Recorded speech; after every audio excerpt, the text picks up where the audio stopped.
Corona महामारी के इस संकट में भी कुछ लोगों ने आपदा में अवसर खोज लिया है।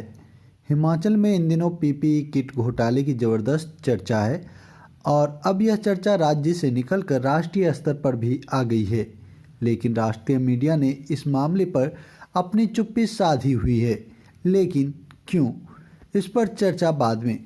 पहले आपको मामला क्या है ये बताते हैं। हिमाचल प्रदेश और देश भर में इन दिनों कथित रिश्वत मांगने की एक ऑडियो क्लिप वायरल हो रही है। इस ऑडियो क्लिप में हिमाचल प्रदेश के स्वास्थ्य महकमे के निदेशक डॉक्टर अजय गुप्ता की किसी एक दूसरे शख्स के साथ बातचीत हो रही है।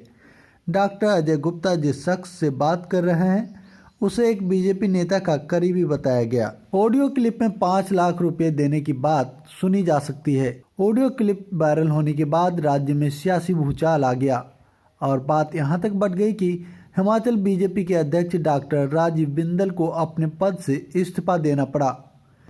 इस मामले में एक और गंभीर बात है। वह बात यह है कि अंग्रेजी अखबार टाइम्स ऑफ इंडिया ने बताया है कि डॉक्टर अजय गुप्ता की कॉल डिटेल से पता चला है कि गिरफ्तारी वाले दिन भी वह बीजेपी ऑफिस के पास ही मौजूद थे। अब सवाल यह है कि इतनी बड़ी खबर पर राष्ट्रीय मीडिया चैनलों पर कोई चर्चा क्यों नहीं हुई। पड़ोसी मुल्क पाकिस्तान पर पिछले 5 साल से चर्चा हो रही है। हिंदू मुस्लिम मंदिर मस्जिद पर पिछले 5 साल से चर्चाएं तमाम टीवी चैनलों पर हो रही है। लेकिन राष्ट्रीय मीडिया ने अपने देश की इतनी बड़ी खबर को मिस हो जाने दिया। कुछ न्यूज पोर्टल को छोड़कर ये खबर राष्ट्रीय स्तर पर चर्चा नहीं पा सकी। लेकिन क्यों? जैसा कि आप सबको पता है कि सबूत के तौर पर ऑडियो क्लिप भी मौजूद है। केंद्र और राज्य में सत्ताधारी पार्टी के अध्यक्ष को इस्तीफा तक देना पड़ा। सीधे तौर पर भ्रष्टाचार का मामला है, लेकिन राष्ट्रीय मीडिया इस खबर को पी गई है। इसके अलावा बीजेपी शासित राज्य गुजरात के भी 2 मामले हैं। गुजरात के मुख्यमंत्री विजय रूपानी ने जिन मशीनों को वेंटिलेटर बताकर उद्घाटन किया था, बाद में वे सिर्फ सांस देने वाले उपकरण निकले।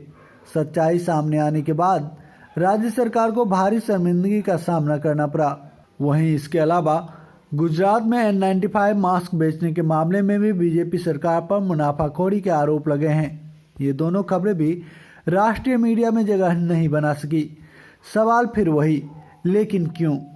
सांस देने वाले उपकरण का राज्य के मुख्यमंत्री वेंटिलेटर कहकर प्रचार करे और उनसे क्या सवाल भी ना पूछे जाए?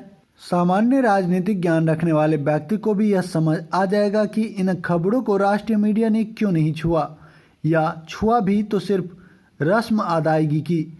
जबकि ये तीनों ही खबरें महामारी के इस दौर में पत्रकारिता के सिद्धांतों के मुताबिक सबसे अहम थी और इन्हें चैनलों पर ठोक कर चलाया जाना चाहिए था।